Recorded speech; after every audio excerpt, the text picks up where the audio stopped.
সুপ্রিয় শিক্ষার্থীবৃন্দ, অনলাইনের আজকের আয়োজন অর্থাৎ ক্রপস অফ বাংলাদেশের দ্বিতীয় ক্লাসে তোমাদের শুভেচ্ছা ও স্বাগতম।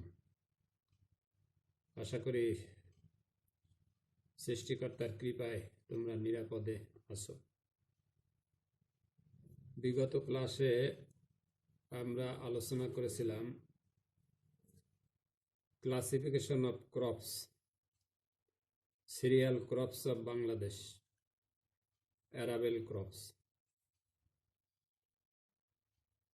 আজকে আমি যে বিষয়গুলো আলোচনা করব তা হলো সিরিয়াল ক্রপস, রোপা আমন ধানের চাষ পদ্ধতি, গমের আধুনিক চাষ পদ্ধতি।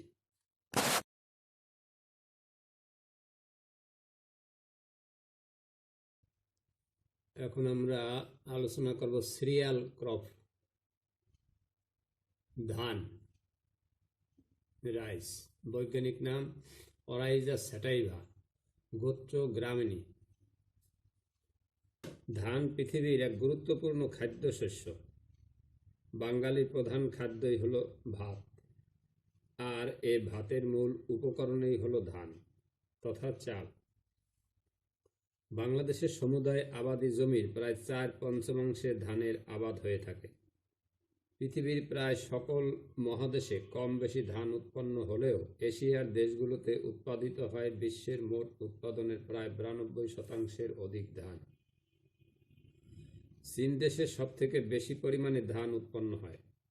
চীন দেশের পর যথাক্রমে জাপান, ভারত, ইন্দোনেশিয়া ও বাংলাদেশের স্থান।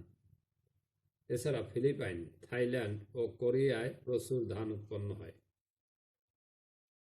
খাদ্য মূল্য হিসেবে চালে 77.8% শর্করা, 7.3% প্রোটিন, 0.6% ফ্যাট দ্রব্য, খনিজ দ্রব্য 0.7% ও পর্যাপ্ত পরিমাণে ভিটামিন এ ও বি আছে। প্রতি 100 গ্রাম চালে 346.0 কিলো ক্যালোরি তাপ উৎপন্ন করে। ধানের খড়, কুড়া পশু পাখিদের উত্তম খাদ্য। ধানের তুষ জ্বালানি হিসেবে ব্যবহৃত হয়। উৎপত্তি ও সংক্ষিপ্ত ইতিহাস। ধানের উৎপত্তি সম্বন্ধে এখনো কিছুটা মতভেদ রয়েছে। ধানের চাষ পৃথিবীতে বহু প্রাচীনকাল হতে চলে আসছে। ধানের সূত্রপাত কোথায় হয় সে সম্পর্কে সঠিক তথ্য না পাওয়া গেলেও একথা সঠিকভাবে বলা যায় যে ধান চাষের সূত্রপাত চীন বা ভারতবর্ষের কোনো এক স্থানে। উদ্ভিদ বিজ্ঞানী ও কৃষি বিজ্ঞানীগণ দক্ষিণ পূর্ব এশিয়ার বিভিন্ন স্থানে বহু বন্য ধানের অস্তিত্ব নিদর্শন পেয়েছেন। চীন, ভারত, মায়ানমার, বাংলাদেশ ও ভিয়েতনামে অসংখ্য বন্য ধান জন্মানো অবস্থায় পাওয়া যায়। সম্ভবত এ কারণেই দক্ষিণ পূর্ব এশিয়াকে ধানের উৎপত্তি স্থল বলে ধরা হয়। তবে কিছু বিজ্ঞানীরা অরাইজা স্যাটাইভা ও অরাইজা গেলেভেরিমা এর উৎপত্তিস্থল আফ্রিকা বলে মনে করেন। ধান বলতে মূলত অরাইজা স্যাটাইভাকে বোঝায়, যা দক্ষিণ পূর্ব এশিয়ায় সর্বাধিক উৎপন্ন হয়। ধান গাছের আকৃতিগত বৈশিষ্ট্য। ধান এক বর্ষজীবী ঘাস জাতীয় উদ্ভিদ। পাতা সরু ও লম্বাটে এবং পাতলা। শীষ থাকে সবার উপরে। ধান গাছের বিভিন্ন অংশের আকৃতি সংক্ষেপে বর্ণিত হল। মূল। বীজের অঙ্কুরোদ্গমের যে ভ্রূণমূল বের হয় তা বেশি দিন স্থায়ী হয় না, কিন্তু ভ্রূণ মুকুলের প্রথম পর্ব হতে গুচ্ছাকারে ভিন্ন প্রকৃতির মূল বের হয়, যা গুচ্ছমূল হিসেবে পরিচিত। এ গুচ্ছমূলেই উদ্ভিদের প্রয়োজনীয় পুষ্টি উপাদান পরিশোষণ করে নেয়। কাণ্ড। ধান গাছের কাণ্ড বলতে কয়েকটি পর্ব মধ্যকে বোঝায়। বয়স বাড়ার সাথে সাথে পর্ব মধ্যে দৈর্ঘ্য ও পরিধি উভয়ে বাড়তে থাকে। কোনো কোনো পর্বে কুশি বা পাশকাঠি বের হয় কুড়ি বা কাক্ষিক মুকুল থেকে। উপরের পর্ব অপেক্ষা নিচের পর্বসমূহ ছোট ও গায়ে মোটা। পাতা, প্রতিটি পাতার নিচের অংশ কাণ্ডকে জড়িয়ে রাখে, যা কাণ্ড বেষ্টক পত্রাবরণী নামে পরিচিত। শীষের নিচে গাছের সবথেকে উপরের পাতাটি থাকে, যা লম্বায় একেবারে ছোট। এই পাতাকে শীষ পাতা বলে। পাতার শিরাবিন্যাস সমান্তরাল। শীষ, কতগুলো মূল শীষ বা শীষকাঠি নিয়ে শীষের উৎপত্তি হয়। কাণ্ডের সবথেকে শেষ পর্ব হতে শীষ বেরিয়ে আসে। শীষ থেকে আবার শাখা শীষ বের হয়। মূল শীষ ও শাখা শীষ সবগুলোই ফুলে পূর্ণ থাকে। ফুলগুলো দানায় পূর্ণ হলে শীষ ও শাখা শীষ নিচের দিকে ঝুঁকে পড়ে। প্রতিটি ফুলে বাইরের দিকে থাকে দুটি গুলুম। এই গুলুমসমূহের বড়টিকে লিমা এবং ছোটটিকে পেলিয়া বলে। এই লিমা ও পেলিয়া দ্বারা ফুলের 6টি পুংকেশর ও একটি স্ত্রী স্তবক আবৃত থাকে। গর্ভমুণ্ডটি দুটি পালকের মতো দেখায়। পরাগধানী 2 কোষ যুক্ত ও এটি লম্বাটে। ধান গাছের বৃদ্ধি পর্যায়। বৃদ্ধি ও উন্নয়ন বৈশিষ্ট্যের ভিত্তিতে ধান গাছের জীবনকালকে মোটামুটি 7টি পর্যায়ে ভাগ করা যায়, যেমন চারা পর্যায়, কুশি উৎপাদন পর্যায়, কাণ্ড বৃদ্ধি পর্যায়, কায়স্থর উৎপাদন পর্যায়, ফুল উৎপাদন পর্যায়, দানা পুষ্টি পর্যায় ও পরিপক্ক পর্যায়। ধান বা দানা। পরিপক্ক ধানের দানায় পাকা ডিম্বক, লেমা, পেলিয়া ও রেচিলা থাকে। কোনো কোনো জাতের ক্ষেত্রে সূচের মতো শুঙ্গ দানার উপরের দিকে থাকে। ভ্রূণটি শাঁসের মধ্যে মিশে থাকে। লেমা, পেলিয়া ও অন্যান্য অংশ একত্রিত হয়ে খোসা তৈরি করে। এই খোসা অপসারণ করলেই বাদামি আবরণে আবৃত চাল পাওয়া যায়। ধানের শ্রেণীবিভাগ। ধান গাছ গ্রামিনী পরিবারের অন্তর্গত। এর 20টি প্রজাতির মধ্যে মাত্র 2টি প্রজাতির গাছ চাষযোগ্য, অরাইজা সেটাইভা ও অরাইজা গ্লেভিরিমা। এ দুটি প্রজাতির মধ্যে অরাইজা সেটাইভা পাক ভারত উপমহাদেশ সহ বিভিন্ন দেশে চাষাবাদ করা হয়। অরাইজা সেটাইভা প্রজাতিটিকে 3টি উপপ্রজাতিতে ভাগ করা যায়, যেমন জাভানিকা বা বুলু। বিশেষ করে ইন্দোনেশিয়াতে এর চাষ বেশি হয়। জাপনিকা, বিশেষ করে জাপানে এর চাষ বেশি হয়। এছাড়া নাতিশীতোষ্ণ বা উষ্ণ প্রধান অঞ্চলে কিছু চাষ হয়। ইন্ডিকা, বিশেষ করে এশিয়ার উষ্ণ মণ্ডলে এবং ভারত ও বাংলাদেশে ব্যাপক হারে চাষ হয়। বাংলাদেশে যেসব ধান জন্মে তাদের আবাদের মৌসুমের উপর ভিত্তি করে ধানকে 3 ভাগে ভাগ করা যায়, যেমন আউশ, আমন ও বোরো। প্রতিটি ভাগকে আবার অধিক ফলন ও গাছের বৈশিষ্ট্যের উপর ভিত্তি করে 2 ভাগে ভাগ করা যায়, যথা স্থানীয় ও উচ্চ ফলনশীল মানে উপসি। আউশ, এ জাতীয় ধান বীজ চৈত্র মাসের প্রথম দিকে বপন করা হয়। সাধারণত চৈত্র মাসের শেষ সপ্তাহে এর চারা রোপণ করা হয় এবং রোপণ হতে 110 থেকে 120 দিনের মধ্যে ধান কাটার উপযোগী হয়। বছরের বড় দিনগুলোতে আকাশ পরিষ্কার থাকলে আর মাঠে প্রয়োজন অনুযায়ী পানি থাকলে বা পানি সেচের ব্যবস্থা করলে যথেষ্ট ফলন পাওয়া যায়। আমাদের দেশে আউশ মৌসুমে চাষের জন্য সুপারিশকৃত উচ্চ ফলনশীল ধানের জাতসমূহ চান্দিনা, ব্রিবালাম, বিপ্লব, BR6, আশা, সুফলা, ময়না, গাজী, শাহিবালাম, BRI-26, BRI-27 ইত্যাদি। আমন, আমন ধানকে কখনো কখনো হৈমন্তিক ধান বলা হয়।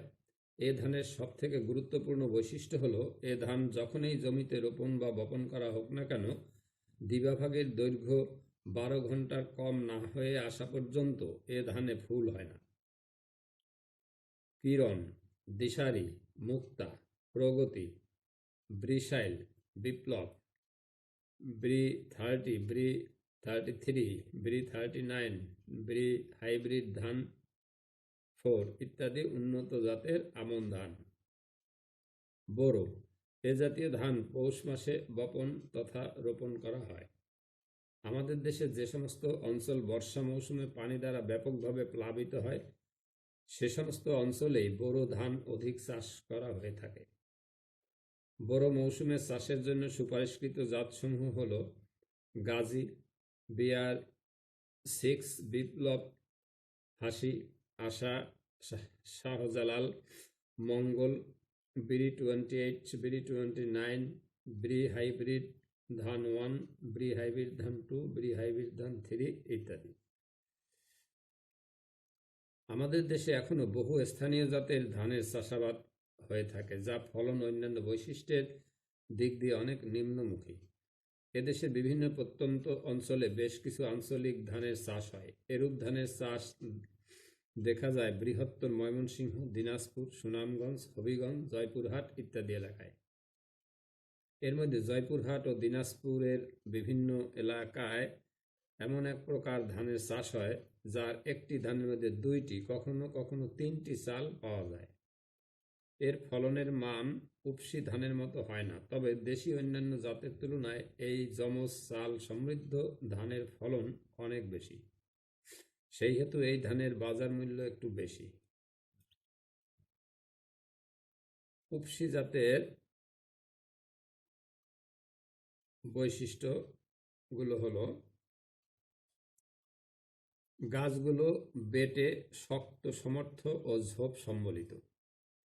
ধানের পাতা পুরু, গাঢ় সবুজ ও সোজা হয়ে থাকে বলে সকল পাতা পর্যাপ্ত সূর্যালোক পায়, ফলত অধিক শর্করা উৎপাদনের অবকাশ পায়।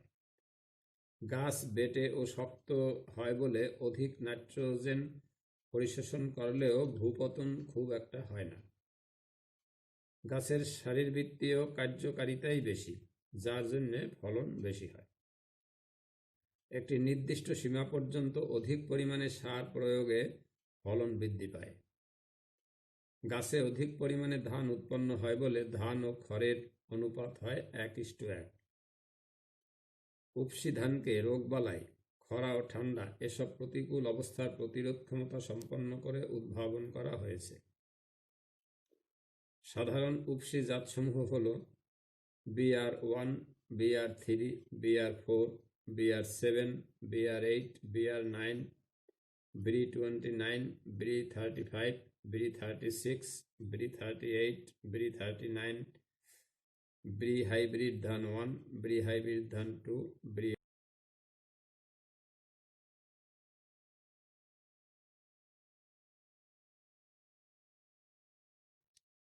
এবারের আলোচ্য বিষয় রোপা আমন ধানের চাষ পদ্ধতি। প্রথমে বীজতলা প্রস্তুত ও চারা উৎপাদন। রোপা আমন ধানের চাষ করতে গেলে প্রথমেই চারার কথা চিন্তা করতে হয়। ক্ষেতে চারা রোপণ করার বেশ আগেই বীজতলায় চারা উৎপাদন করতে হবে। বীজতলা কাদা ও শুকনো এই দুই অবস্থায় তৈরি করা যায়। যে জমিতে আগাম অর্থাৎ আষাঢ় মাসের প্রথম সপ্তাহের মধ্যেই চারা লাগাতে হয় এমন জমির জন্য চারা শুকনো বীজতলায় উঠাতে হয়। শুকনো বীজতলায় চারা 5-6 সপ্তাহ বয়সের হলে রোপণ করা হয়। এই চারা লম্বা ও শক্ত ধরনের হয় বলে বেশি পানিতে লাগাবার উপযোগী। কাদা বীজতলার চারা অল্প বয়সেই অর্থাৎ 3 থেকে 4 সপ্তাহ ক্ষেতে রোপণ করা হয়। রোপা আমন ধানের ভরা মৌসুমে যে জমিতে অল্প পানি জমে সেই পরিবেশেই এই চারা রোপণ করা হয়। চারা উচ্চতায় খাটো ও নরম ধরনের হয়। কাদা বীজতলা প্রস্তুতি। যেখানে বর্ষার পানি জমে না বা প্লাবনের পানি ওঠে না এমন স্থানে বীজতলার জন্য জমি নির্বাচন করতে হবে। বীজতলা কত বড় হবে তা প্রধানত নির্ভর করে কি পরিমাণ চারা উৎপাদন করতে হবে তার উপর। 3 বিঘা অর্থাৎ 1 একর জমি লাগাতে গেলে 3 কাঠা পরিমাণ জমিতে চারা উঠালেই চলে। 1 বিঘা জমির জন্য তা হলে প্রয়োজন হবে 1 কাঠা বীজতলা। এখন 1 কাঠা জমিতে কিভাবে বীজতলা তৈরি করা যায় তা হলো, প্রথমে জমিতে 5-6 মণ পচা গোবর প্রয়োগ করার পর জমিতে ওলট পালট করে 2-3টি চাষ দিতে হবে। তারপর জমিকে 4 ফুট অর্থাৎ 1.25 মিটার প্রস্থ ও 33 ফুট অর্থাৎ 10.25 মিটার লম্বা 4টি টুকরায় বিভক্ত করতে হবে। এক টুকরা জমি হতে অপর টুকরার মাঝখানে 1.5 ফুট অর্থাৎ 46 সেন্টিমিটার ফাঁক থাকবে। সেই ফাঁক জমি হতে 6 ইঞ্চি অর্থাৎ 15 সেন্টিমিটার গভীর করে মাটি উভয় দিকে জমিতে ফেলিলে টুকরা জমি উঁচু হবে এবং নালা 15 সেন্টিমিটার নিচু হবে। সেই নিচু জমি অর্থাৎ নালার মধ্যে দিয়ে তখন পানি সেচ ও নিষ্কাশন সহজতর হবে। এরপর 233 গ্রাম ইউরিয়া, 233 গ্রাম টিএসপি ও 117 গ্রাম মিউরেট অফ পটাশ টুকরা টুকরা জমিতে ছিটিয়ে দিয়ে জমি কাদা করে ফেলতে হবে। প্রতি কাঠা জমির বীজতলায় 3 কেজি অর্থাৎ 2 কেজি এবং 820 গ্রাম বীজ ফেললেই চলবে। বীজতলায় ফেলার আগে ভারী বীজ হতে হালকা বা ছিটা বীজ বের করে নেওয়া ভালো। 37 কেজি পানিতে প্রায় 1.5 কেজি ইউরিয়া সার গুলে নিয়ে তাতে বীজ ছেড়ে দিলে ভারী পুষ্ট সুস্থ বীজগুলি নিচে পড়ে যায় আর অপরিপুষ্ট হালকা বীজগুলো ভেসে থাকে। হাত বা চালনি দিয়ে ভাসমান বীজগুলো আলাদা করে ফেলে দিতে হবে। ভারী বীজগুলি নিচ হতে তুলে নিয়ে পরিষ্কার পানিতে 3-4 বার ধৌত করার পর জাগ দেওয়া হয়। 2-1 দিন পর বীজের মুখ ফেটে উঠলে সেই বীজ বুনে দিতে হয়। বীজ বাছাই করার পর ইউরিয়া গোলা পানি বীজতলাতেই সার হিসাবে ব্যবহার করা যায়। ভালো চারা উৎপাদন করতে হলে বীজতলার বর্ধিষ্ণু চারা গাছের যত্ন করতে হবে। বীজতলায় আগাছা জন্মিতে পারে, পোকামাকড় বা রোগবালাইয়ের আক্রমণ হতে পারে। আগাছা জন্মালে তা পরিষ্কার করে দেওয়া প্রয়োজন। রোগবালাই এবং পোকার আক্রমণ প্রতিহত করার জন্য সেভিন, ডায়াজিনন প্রভৃতি ঔষধ 1 কাঠা বীজতলার জন্য 7.5 কেজি পরিমাণ পানিতে মিশিয়ে 10-12 দিন অন্তর অন্তর প্রয়োগ করতে হবে। অনবরত বৃষ্টি হতে থাকলে ঔষধ কিছু ঘন ঘন প্রয়োগ করা উচিত। সাময়িক খরা পরে বীজতলা শুকিয়ে যেতে থাকলে পানি সেচ করা প্রয়োজন। আবার অধিক বৃষ্টিপাতের ফলে পানি জমে গেলে তা শীঘ্র শীঘ্র করে বের করে দিতে হবে। জমির মাঝের নালা পথে এই পানি সেচ ও নিষ্কাশনের ব্যবস্থা করা হবে। চারা রোপণের জন্য জমি প্রস্তুতি। উত্তম রূপে কাদা করে জমি প্রস্তুত করতে হবে। 4-5 বার আড়াআড়ি চাষ ও বার 2-1 মই দিলেই জমি কাদা হয়ে যায়। তবে জমিতে সবুজ সার ও আউশ ধান বা পাটের গোড়া থাকলে সেক্ষেত্রে আরও 2-1টি অধিক চাষের প্রয়োজন হতে পারে। জমির এই সমস্ত আবর্জনা যাতে পচার সময় পায় সেজন্য চাষ প্রথম দিকে 10-15 দিন ও শেষের দিকে 4-5 দিন অন্তর অন্তর দিতে হবে। আবর্জনা সম্পূর্ণ পচে না গেলে রোপা ধানের জমিতে শেষ প্রস্তুতি করতে নাই, কারণ এরূপ জমিতে চারা লাগালে চারার বৃদ্ধি বাধাপ্রাপ্ত হয়। সার প্রয়োগ। দেশি অনুমোদিত ধানের চেয়ে আধুনিক অর্থাৎ উপসি ধানে অধিক পরিমাণে সার প্রয়োগ করতে হয়। সার ব্যবহারের মাত্রা ও পদ্ধতি হলো ব্রিসাইল প্রগতি, মুক্তা, বিপ্লব, নয়া, পাজাম, বৃধান 30, বৃধান 31, বৃধান 32।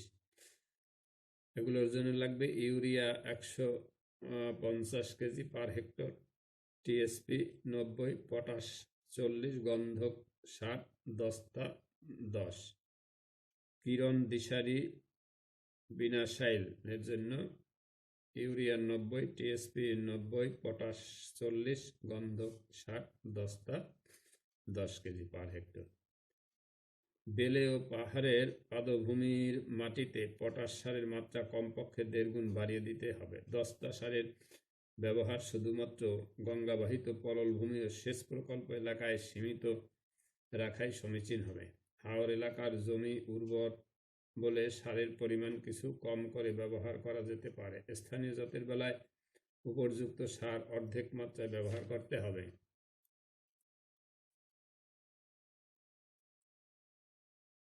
বীজতলা হতে চারা উঠানো। বীজতলা হতে চারা সাবধানে উঠাতে হয় যাতে গোড়া ছিঁড়ে না যায়। বীজতলার মাটি শুকনো থাকলে এইরূপ সম্ভাবনা থাকে। কাজেই রসহীন বীজতলা হতে চারা উঠাবার আগে একটা হালকা সেচ দেওয়া ভালো।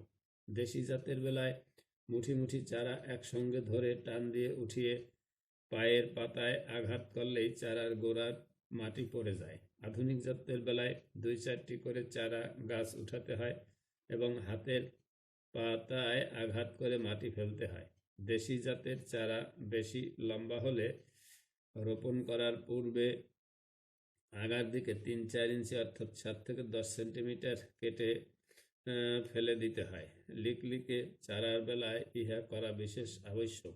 আধুনিক জাতের বেলায় কখনোই চারার আগা কাটার প্রয়োজন হয় না। চারা রোপণ। নিচু জমিতে আষাঢ় মাসের মধ্যে রোপা ধান লাগাতে হয়, তবে শ্রাবণ মাসের প্রথম হতে ভাদ্র মাসের প্রথম সপ্তাহ পর্যন্ত নিরাপদে রোপা আমন ধানের চারা রোপণ করা যায়। কিন্তু নাবি করতে বাধ্য হলে ভাদ্র মাসের শেষ সপ্তাহ পর্যন্ত চারা লাগানো যেতে পারে।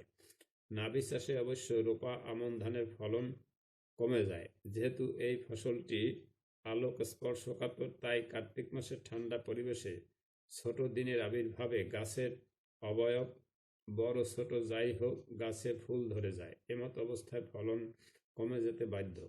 তবে জমিতে চারা গাছ ঘন করে লাগালে সেই ঘাটতি কিছুটা পূরণ হয়ে যায়।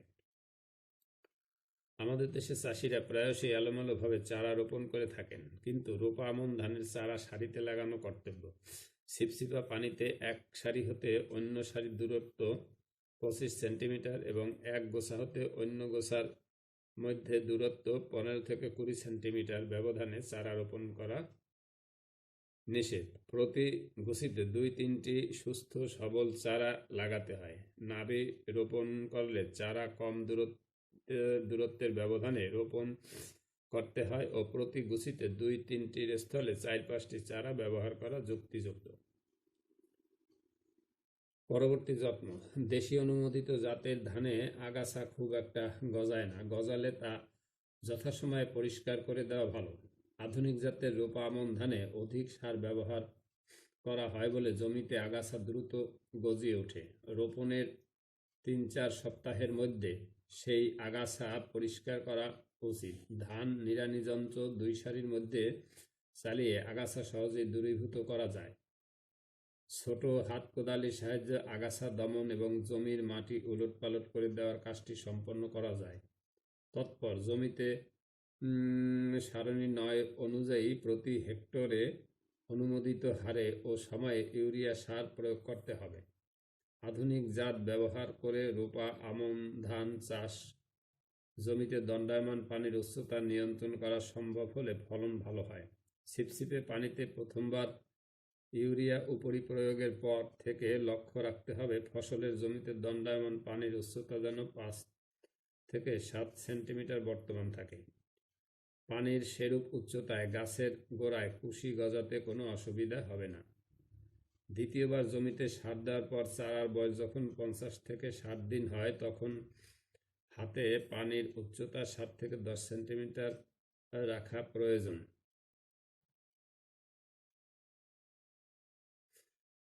ক্ষেতে ফসল পাকার 30 থেকে 40 দিন আগ পর্যন্ত পানির উচ্চতা এরূপভাবে নিয়ন্ত্রণ করে গেলে শস্যের ফলন আশানুরূপ হবে।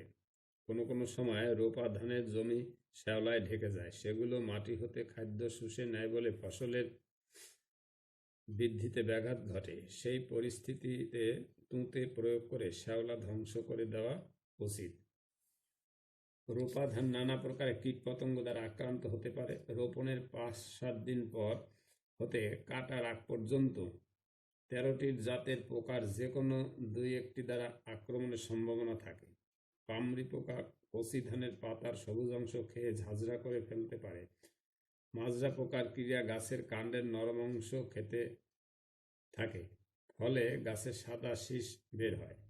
শীষের কচি ধান গান্ধী পোকার আক্রমণে একেবারে চিটা হয়ে যেতে পারে। ধান পেকে যখন কাটার অপেক্ষায়, তখন হঠাৎ করে ধানের শীষকাটা লেদা পোকার আক্রমণ দেখা দিতে পারে। এইভাবে ধান চাষ ধান চারা রোপা ধান চারা অবস্থা হতে গাছে ধান ধরে পাকা পর্যন্ত নানা প্রকার পোকা দ্বারা আক্রান্ত হতে পারে। তাই খুব সতর্কতার সঙ্গে ধান ক্ষেতের পাশে বা মাঝে হাঁটাচলা করে দেখতে হবে কোনো প্রকার পোকা আক্রমণ করেছে কিনা। আক্রমণ হলেই কাল বিলম্ব না করে বিশেষ পোকার জন্য বিশেষ রকম ঔষধ ছিটিয়ে তা ধ্বংস করতে হবে। কোন ঔষধ কোন পোকার জন্য কিভাবে ব্যবহার করতে হবে তা জেনে নিতে হবে। রোপা ধানে কিছু কিছু রোগবালাইয়ের আক্রমণ হতে পারে। টুংরো একটি মারাত্মক রোগ। এই রোগের আক্রমণে আক্রান্ত গাছের পাতা হলুদ হয়ে যায় এবং গাছগুলি দুর্বল হয়ে পড়ে এবং কুশি জন্মানো বন্ধ হয়ে যায়। এই সময় গাছ টান দিলে তা সহজেই মাটি থেকে উঠে আসে। ভাইরাস ঘটিত এই রোগ এক প্রকার সবুজ ফড়িং দ্বারা বিস্তার লাভ করে। কাজেই টুংরো রোগ হতে রক্ষা পেতে হলে আগে সেই সবুজ ফড়িং ধ্বংস করতে হবে।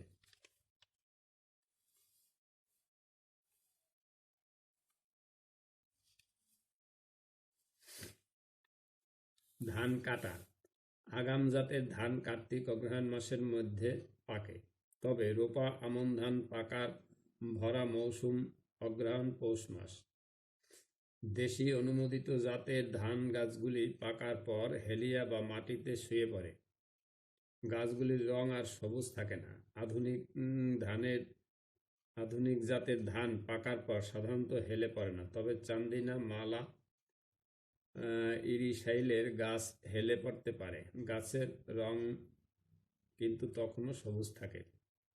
কাস্তের সাহায্যে ধান কেটে ছোট ছোট আটি বাঁধা হয়। শুকনা মাটিতে ধান কাটা হয় বলে গাছের গোড়াতেই কাস্তে চালিয়ে ধান কাটা হয়। তাই আমন ধানে যে পরিমাণ খড় পাওয়া যায়, আউশ ধানে সে তুলনায় খুব কম খড় পাওয়া যায়। ধানের আটি মাথায়, কাঁধে বা গরুর গাড়িতে করে চাষিদের বাড়িতে আঙ্গিনায় এনে পালা দিয়ে রাখা হয়। তৎপর সুবিধামতো সময়ে পালার ধান মাড়াই করা হয়। ধান মাড়াই, ঝাড়াই ও শুষ্ককরণ। অল্প জমির ধান হলে আঙ্গিনায় শক্ত মেঝে বা কাঠের বড় পিঁড়িতে ধানের আটি একটির পর একটি পিটিয়ে ধান আলাদা করা হয়। পরে সেই আটিগুলি গরুর সাহায্যে মাড়াই করা হয়। ধানের আটি অনেক বেশি হলে তা না পিটিয়ে সরাসরি গরুর পায়ের নিচে মাড়াই করে ধান গাছ হতে আলাদা করা হয়। এই প্রক্রিয়ায় ধানের আটিগুলি খুলে আঙ্গিনায় বৃত্তের মতো অর্থাৎ গোলাকার করে ছড়িয়ে দিয়ে তার উপর 4 হতে 6টি গরু ক্রমাগত ঘুরানো হতে থাকে। ইয়াকে ধানের মলন বলে। চাষি পরিবার সবাই মিলে মলনের খড় ঝেড়ে ধান হতে আলাদা করে ফেলে। তৎপর কুলা চালনির দ্বারা অনুকূল বাতাসের সাহায্যে ভাঙা খড় কুটা হতে ধান পরিষ্কার করে নেওয়া হয়। আজকাল কোনো কোনো সম্পন্ন গৃহস্থের বাড়িতে ও সরকারি খামারে ধান মাড়াই যন্ত্রের সাহায্যে আটির ধান মাড়াই করা হয়। আমন ধানের মৌসুমে প্রচুর রৌদ্র পাওয়া যায় বলে আঙিনায় ছড়িয়ে ধান শুকানো হয়। বার কয়েক রৌদ্রে দিলে ধান শুকিয়ে যায়। ফলন। স্থানীয় এবং উপসি আমন ধানের গড় ফলন হেক্টর প্রতি যথাক্রমে 1.39 টন এবং 2.14 টন। তবে উন্নত প্রথায় চাষাবাদ করলে উপসি বা আধুনিক ধানের হেক্টর প্রতি 3 থেকে 4 টন। এবার আরেকটি সিরিয়াল ক্রপ, গম। ইংরেজি নাম হুইট, বৈজ্ঞানিক নাম ট্রিটিকাম এস্টিভাম, পরিবার গ্রামিনী। গম একটি শীতকালীন ফসল। বাংলাদেশে ধানের পরে গমের স্থান। অবশ্য সমগ্র পৃথিবীতে এলাকা ও উৎপাদনের দিক থেকে গম প্রথম স্থান দখল করে আছে। বাংলাদেশে উৎপাদিত দানা ফসলের 6 থেকে 8% আসে গম থেকে। খাদ্যমানের দিক থেকে গম চালের চেয়ে অধিক পুষ্টিকর। চালের চেয়ে গমে শ্বেতসার, আমিষ, ভিটামিন, খনিজ পদার্থ ইত্যাদির পরিমাণ বেশি থাকে। ধানের তুলনায় গম চাষ অধিক লাভজনক। গম চাষে ধানের তুলনায় পানি অনেক কম লাগে, রোগবালাইয়ের আক্রমণ কম হয়, ফলে উৎপাদন খরচ অনেক কম হয়। বাংলাদেশের মানুষ ভাতের প্রতি খুব বেশি আসক্ত হলেও গমের প্রতি ঝোঁক কম নয়। এখানে দিনে দিনে গমের জনপ্রিয়তা বাড়ছে, তাই প্রতি বছর প্রচুর পরিমাণে গম বিদেশ থেকে আমদানি করতে হয়। বাংলাদেশ পরিসংখ্যান ব্যুরোর তথ্য মতে প্রায় 7 লক্ষ হেক্টর জমিতে 2010 থেকে 11 অর্থ বছরে এদেশে গমের উৎপাদন ছিল 10.06 লক্ষ মেট্রিক টন। গম নাতিশীতোষ্ণ ও তুন্দ্রাঞ্চলীয় জলবায়ুর ফসল। তথাপি যেখানে তাপমাত্রা 25 থেকে 28 ডিগ্রি সেলসিয়াস থাকে, সে স্থান উষ্ণ ও অবউষ্ণমণ্ডলীয় হলেও গমের আবাদ করা যায়। সমহারে বন্টনকৃত 40 থেকে 110 সেন্টিমিটার বৃষ্টিপাত গমের জন্য উপযোগী। বাংলাদেশে উত্তরাঞ্চলের জেলাগুলোতেই গমের চাষ ভালো হয়। সে হিসেবে উল্লেখযোগ্য জাতগুলো হলো কুষ্টিয়া, যশোর। উল্লেখযোগ্য জেলাগুলো হলো কুষ্টিয়া, যশোর, দিনাজপুর, রাজশাহী, বগুড়া ও ফরিদপুর। গমের আধুনিক চাষ পদ্ধতি।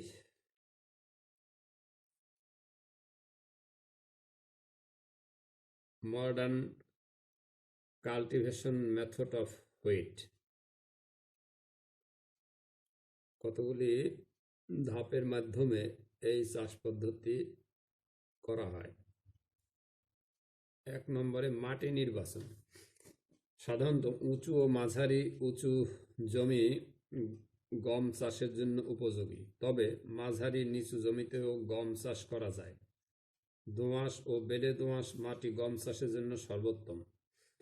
সহজে পানি নিষ্কাশিত হয় এমন ভারী অর্থাৎ এঁটেল ও এঁটেল দোআঁশ মাটিতেও গমের চাষ করা যায়। 2. জমি তৈরি। বর্ষা মৌসুম চলে যাওয়ার পর বুঝে গমের জমিতে প্রথমবার চাষ দিতে হয়। অতঃপর 8 থেকে 10 দিনের মধ্যে 3-4 বার আড়াআড়ি জমি চাষ দিয়ে এবং কয়েকবার মই দিয়ে মাটি ঝুরঝুরা করে প্রস্তুত করতে হয়। লক্ষ্য রাখতে হবে যেন গমের জমিতে ঢেলা না থাকে, কারণ ঢেলাযুক্ত জমিতে বীজের অঙ্কুরোদ্গম বাধাপ্রাপ্ত হয় এবং চারা গাছ সুচারুরূপে বৃদ্ধি পেতে পারে না। 3. সার প্রয়োগ। আধুনিক ও উফশী জাতের গম চাষে যথেষ্ট পরিমাণ সার ব্যবহারের প্রয়োজন হয়। জমির উর্বরতার উপর নির্ভর করে এবং ফলন মাত্রা হেক্টরে 3 থেকে 4 টন ধরে গম চাষে যে পরিমাণ সার দিতে হয় তা হলো, যদি সেচ সহ হয় আর সেচ সারা হয় তাহলে ইউরিয়া সেচ সহ দিতে হবে 180 থেকে 220 কেজি পার হেক্টর। সেচ ছাড়া হলে 140 থেকে 180 কেজি পার হেক্টর। টিএসপি সেচ সহ 140 থেকে 180 কেজি পার হেক্টর, সেচ ছাড়া 140 থেকে 180 কেজি পার হেক্টর। অনুরূপভাবে এমপি 40 থেকে 50, 30 থেকে 40, জিপসাম 110 থেকে 120, 70 থেকে 90, চুন 50 থেকে 60, 40 থেকে 50, গোবর সার 7 থেকে 10 টন, 7 থেকে 10 টন। সার প্রয়োগ পদ্ধতি। সেচ সহ চাষের ক্ষেত্রে ইউরিয়া সারের 2/3 এবং সবটুকু টিএসপি, এমপি ও জিপসাম সার শেষ চাষের সময় জমিতে প্রয়োগ করে চাষ ও মই দিয়ে মাটির সাথে ভালোভাবে মিশিয়ে দিতে হবে। ইউরিয়া সারের কার্যকারিতা বাড়ানোর জন্য প্রথম সেচের পর জমিতে জো আসার সঙ্গে সঙ্গেই বাকি 1/3 ইউরিয়া সার উপরই প্রয়োগ করতে হবে। শুকনো জমিতে ইউরিয়া সার প্রয়োগ করলে তার থেকে তেমন লাভবান হওয়া যায় না, তাই সেচ ছাড়া চাষের ক্ষেত্রে সবগুলো সার একসাথে সেচ চাষের সময় জমিতে প্রয়োগ করতে হবে। চারা অবস্থায় বৃষ্টি হলে হেক্টর প্রতি 40 কেজি ইউরিয়া প্রয়োগ করে ভালো ফলন পাওয়া যায়। গোবর সার ও ডলচুন জমি তৈরির সময় প্রয়োগ করে ভালোভাবে মাটির সাথে মিশিয়ে দিতে হবে। গম চাষের আগে ফসলে জিপসাম প্রয়োগ করা হলে গম চাষের ক্ষেত্রে উক্ত সার প্রয়োগের প্রয়োজন হয় না। তবে জমিতে সালফারের অভাব থাকলে জিপসাম প্রয়োগ করতে হবে। দস্তা সার জমিতে 1 বছর পর পর দেওয়া উত্তম। জাত নির্বাচন। 4 নম্বরে জাত নির্বাচন। গম চাষাবাদে উপসি তথা আধুনিক জাতের গম নির্বাচন করার ক্ষেত্রে 3টি বিষয় বিবেচনায় রাখতে হয়, যথা বীজ বপনের সময়, সেচ পরিস্থিতি ও ঢেলাযুক্ত জমিতে বীজ বপন।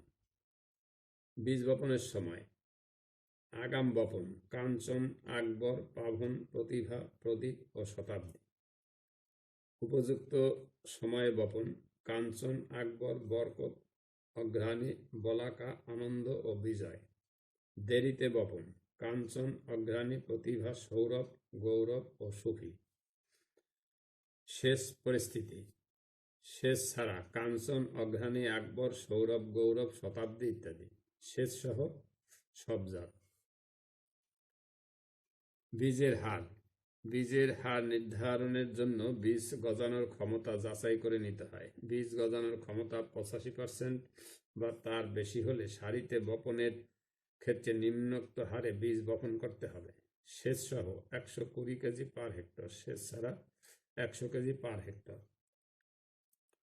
ছিটিয়ে বপন করলে উভয় ক্ষেত্রেই 25% বীজ বেশি ব্যবহার করতে হবে। বীজ গজানোর ক্ষমতা 85%-এর কম হলে প্রতি 1% গজানোর ক্ষমতা কম হওয়ার জন্য প্রতি হেক্টরে 1 কেজি করে বীজের হার বাড়াতে হবে। 6 নম্বরে বীজ শোধন। বীজ বপনের পূর্বে বীজবাহিত রোগ প্রতিরোধ করার জন্য বীজ শোধন করে নিতে হবে। এ উদ্দেশ্যে প্রতি কেজি বীজের জন্য 3 গ্রাম ভিটাভেক্স 200 ব্যবহার করতে হবে। বীজে ঔষধ নিশ্চিত করে তা ভালোভাবে ঝাঁকিয়ে নিতে হবে। 7. বীজ বপন। বাংলাদেশের চাষিরা সাধারণত ছিটিয়ে গমের বীজ বপন করে থাকেন। সারিতে বা লাইন করে বীজ বপন করা বিজ্ঞানসম্মত পদ্ধতি। সেক্ষেত্রে সারি হতে সারির দূরত্ব হবে 20 সেন্টিমিটার এবং বীজ বপনের গভীরতা 4 থেকে 5 সেন্টিমিটার। দেশি লাঙ্গলের সাহায্যে লাইন টেনে এভাবে বীজ বপন করা যায়। বীজ বপনের সময় বাংলাদেশের স্বল্পকাল স্থায়ী শীত ঋতুতে গম সঠিক সময় করা একান্ত কর্তব্য। গমের জাতভেদে বপনের সময়ের কিছুটা তারতম্য হতে পারে, তবে মধ্য কার্তিক হতে মধ্য অগ্রহায়ণ গম বীজ বোনার প্রকৃষ্ট সময়। দেরিতে বপন করলে ফলন কম হয়। শীত কমে যাওয়ার কারণে দানা গঠন ও পুষ্টতায় ব্যাঘাত ঘটে। 9. আগাছা দমন। গম খেতে মুথা, দুর্বা, বথুয়া প্রভৃতি আগাছা জন্মাতে পারে। ছিটিয়ে বোনা জমিতে চারা গজানোর 15 থেকে 16 দিনের মধ্যে 2 বার আশ্রা দিলে আগাছা অনেক উঠে যায়। এতে মাটি আলগা হওয়ার ফলে চারা গাছের বৃদ্ধি দ্রুততর হয়। আশ্রা দেওয়ার কয়েকদিন পর নিড়ানির সাহায্যে বাকি আগাছা পরিষ্কার করে দিতে হয়। এভাবে 2 বার আগাছা পরিষ্কার করার প্রয়োজন হয়। সারিতে বপনের ক্ষেত্রে আশ্রা দেওয়ার প্রয়োজন হয় না, নিড়ানির সাহায্যে আগাছা পরিষ্কার করলেই চলে। 10. সেচ। উচ্চ ফলনশীল গম চাষে অধিক হারে সার প্রয়োগের পর পরিমাণ মতো পানি সেচ দিতে হয়। ফসল পরিপক্ক হওয়া পর্যন্ত কতবার সেচ দেওয়া প্রয়োজন তা প্রধানত নির্ভর করে মাটির গুণাগুণের উপর, তবে সর্বাধিক 3 বার সেচ দিলেই চলে। রোগ ও পোকা দমন। গমে সাধারণত পাতার মরিচা রোগ, আলগা, ঝুল রোগ, চারার মরক ও পাতার দাগ রোগ ইত্যাদির আক্রমণ দেখা দেয়। এসব রোগ ছত্রাকের আক্রমণে হয়, তাই এসব রোগ দমনে টিল্ট 250 ইসি নামক ছত্রাকনাশক 1 মিলি 2.5 লিটার পানিতে মিশিয়ে স্প্রে করতে হবে। গম গাছে শীষ আসার সময় আলগা, ঝুল রোগ দেখা দিলে গাছের নিশান পাতা কিছুটা হলদে হয়ে যায়, ফলে এই সমস্ত আক্রান্ত গাছ সহজে শনাক্ত করা যায় বলে গাছগুলো তুলে অনেক দূরে মাটিতে পুঁতে ফেলা যায় বা পুড়িয়ে ফেলা যায়। ইঁদুর দমন। গম পরিপক্ক হতে শুরু করলে ইঁদুরের উপদ্রব দেখা দিতে পারে। এই অবস্থায় ইঁদুরের গর্তে পানি দিয়ে বা শুকনা মরিচ পুড়িয়ে ধোঁয়া দিয়ে ইঁদুর বের করে পিটিয়ে মারতে হবে। এছাড়া বিভিন্ন ধরনের ফাঁদ, বিষটোপ, বিষবাষ্প ইত্যাদি ব্যবহার করে ইঁদুর মারা যায়। বিষবাষ্প হিসেবে ফস্টক্সিন ট্যাবলেট ইঁদুরের গর্তের মুখে রেখে মুখ বন্ধ করে দিলে ট্যাবলেটের ক্রিয়ায় ইঁদুর মারা যায়। 13. ফসল কর্তন। গম বীজ বপনের 110 থেকে 120 দিনের মধ্যে গমের পরিপক্কতা আসে। এ সময় হলুদ হয়ে শুকিয়ে যেতে থাকে। এ সময় হাতের তালুতে শীষ নিয়ে ঘষলে দানা বের হয়ে আসলে বুঝতে হবে গম কাটার সময় হয়েছে। এ অবস্থায় শুকনা দিন দেখে সকালে বা বিকালে ক্ষেতের গম কাস্তের সাহায্যে কাটতে হবে। কাটার পর আটি বেঁধে মাড়াইয়ের জন্য উঠানে বা আঙ্গিনায় স্তূপীকৃত করে রাখা হয়। মাড়াই ও গুদামজাতকরণ। গরু অথবা কাঠের তক্তা বা ড্রামের গায়ে পিটিয়ে মাড়াই করে দানা গাছ থেকে আলাদা করতে হয়। খড়কুটা সহ গমের দানা কুলা ও চালনির দ্বারা বাতাসের সাহায্যে পরিষ্কার করে নিতে হয়। এরপরে 2-3 দিন রোদে ভালোভাবে শুকাতে হবে। দানাগুলো হাতের নখ দিয়ে চাপ দিয়ে দাগ দিলে যদি দাগ না পড়ে বা চিবালে যদি কটকট শব্দ হয় তাহলে বুঝতে হবে দানার জলীয় অংশ শতকরা 12 ভাগে নেমে এসেছে এবং এ গম ভালোভাবে শুকিয়েছে। গুদামজাত করার পূর্বে গুদাম ঘর বা পাত্র কীটনাশক ও রোগনাশক দিয়ে ভালোভাবে শোধন করে নিতে হবে। শুকানোর পর ছায়ায় ভালোভাবে ঠান্ডা করে পাত্রে ভরে গুদামজাত করতে হবে। বীজ সংরক্ষণ। আগামী মৌসুমের জন্য বৈজ্ঞানিক পদ্ধতিতে গম বীজ সংরক্ষণ করতে হবে। সংরক্ষণের জন্য গম বীজ প্রথমে ভালোভাবে পরিষ্কার করে ছোট অপুষ্ট রোগাক্রান্ত দানা বেছে বড় দানার বীজ 2 থেকে 3 দিন রোদে ভালোভাবে শুকাতে হবে যাতে বীজে 12% কম আর্দ্রতা থাকে। শুকনা বীজ টিনের কৌটো বা ড্রামে সম্পূর্ণ বায়ুরোধী অবস্থায় সংরক্ষণ করতে হবে। গমের ফলন। বাংলাদেশে গমের গড়পড়তা ফলন কম। স্থানীয় জাতের ফলন হেক্টর প্রতি 1 থেকে 1.5 টন এবং উচ্চ ফলনশীল জাতের গম সেচ সহ হেক্টর প্রতি 3.5 থেকে 4 টন এবং সেচ ছাড়া 2.5 থেকে 3 টন পর্যন্ত উৎপাদিত হতে পারে। গমের গুরুত্ব। বাংলাদেশে খাদ্য সংকট মোকাবেলায় দানা ফসল হিসেবে গম যথেষ্ট গুরুত্ব বহন করে। যেমন বাংলাদেশে রবি মৌসুমে গম চাষ করা হয়, যে সময় প্রাকৃতিক দুর্যোগ থাকে না বললেই চলে। বাংলাদেশে সেচ সহ উন্নত প্রযুক্তি সহকারে গম চাষ করা হলে হেক্টর প্রতি প্রায় 4 টন গম উৎপন্ন হয়। গম চাষে ব্যয় কম, তাই ক্ষুদ্র মাঝারি কৃষকও এর চাষাবাদ করতে পারে। খাদ্য হিসেবে গম এদেশে জনপ্রিয়তা পাচ্ছে। গমের দানার সবটুকু খাওয়া যায়।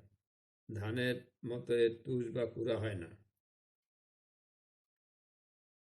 গম স্বল্প সময়কালীন ফসল বিধায় একই জমি হতে বছরে আমন ধান, গম ও আউশ ধান উৎপাদন করা যায়।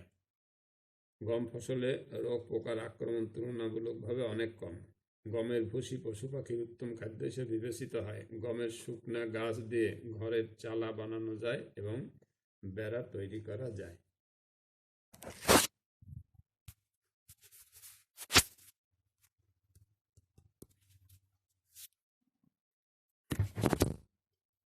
আজ এ পর্যন্তই।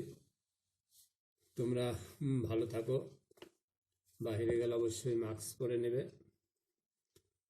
আমার জন্য দোয়া করো, শারীরিক যেন সুস্থ থাকে। ধন্যবাদ।